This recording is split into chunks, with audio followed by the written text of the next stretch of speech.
ମୟୂରଭଞ୍ଜଠାରେ ଏକ ଜିଲ୍ଲାସ୍ତରୀୟ ନିଯୁକ୍ତି ମେଳା ଅନୁଷ୍ଠିତ ହୋଇଯାଇଛି। ଏଥିରେ ମୋଟ 58ଟି କମ୍ପାନୀ ଓ ସରକାରୀ ଅନୁବନ୍ଧିତ ତାଲିମ ପ୍ରଦାନକାରୀ ସଂସ୍ଥାମାନେ ଯୋଗ ଦେଇଥିଲେ।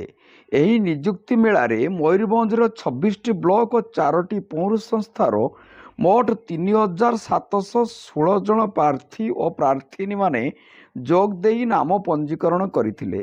ସେମାନଙ୍କ ମଧ୍ୟରୁ 2123 ଜଣଙ୍କୁ ନିଯୁକ୍ତି ବା ତାଲିମ ଦେବା ପାଇଁ ନିଯୁକ୍ତି ସଂସ୍ଥା ଓ ତାଲିମ ପ୍ରଦାନକାରୀ ଅନୁଷ୍ଠାନଗୁଡ଼ିକ ସହିତ ସହବନ୍ଧିତ ହୋଇଥିଲେ।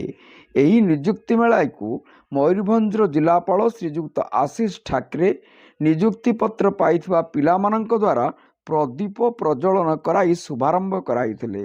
ତତ୍ସହିତ ଅଭିଭାଷଣରେ ପିଲାମାନଙ୍କୁ ଉପସ୍ଥିତ ନିଯୁକ୍ତି ପ୍ରଦାନକାରୀ ସଂସ୍ଥାମାନଙ୍କଠାରେ ନିଜକୁ ପଞ୍ଜୀକୃତ କରାଇ ମିଳୁଥିବା ଚାକିରିର ଯୋଗ ଦେବା ପାଇଁ ଉତ୍ସାହିତ କରିଥିଲେ।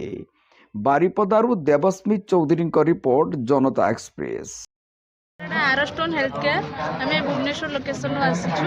ଆମର ମାନେ ଅଷ୍ଟମରୁ ଉର୍ଦ୍ଧ୍ୱ ପିଲା କ୍ୱାଲିଫିକେସନ୍ କରିଥିଲେ ବି ଜବ୍ କରିପାରିବେ। ଠିକ୍ ଅଛି। ଆଉ ଆମର ରହିବା ଖାଇବା ଟ୍ରେନିଂ ସବୁ ଫ୍ରି ରହୁଛି। ଆମର ଟ୍ରେନିଂଟା ରହୁଛି 7 days ବେସିକ୍ ଟ୍ରେନିଂ କମ୍ପ୍ଲିଟେଡ୍ ପରେ ଆମେ ପୋଷ୍ଟିଂ ଦେଉଛୁ। ଠିକ୍ ଅଛି। ପୋଷ୍ଟିଂ ଲୋକେସନ୍ ଆମର ଭୁବନେଶ୍ୱର କଟକ ଭିତରେ ରହୁଛି। ସାଲେରୀ ଆମର ରହୁଛି 8,000ରୁ 15,000। ଠିକ୍ ଅଛି। ତ ଯେଉଁ ପିଲା ଆମର NM GNM କରିଛନ୍ତି ସେମାନଙ୍କର ଅଧିକ ସାଲେରୀ ରହୁଛି।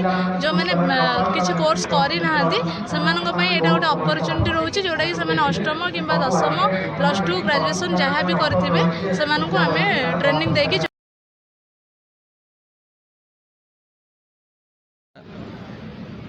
मोर परिचय है Ashish Kumar बसंतिया, district skill development कम एम्प्लॉयमेंट ऑप्शन मयूरभंज बारिपदा।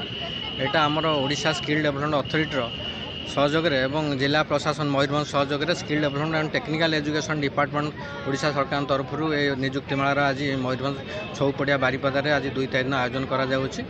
ताले एठी आमे प्राय 70 एजेंसी को आमे प्राय सर्टलिस्ट करके डाकिचु फोरम को।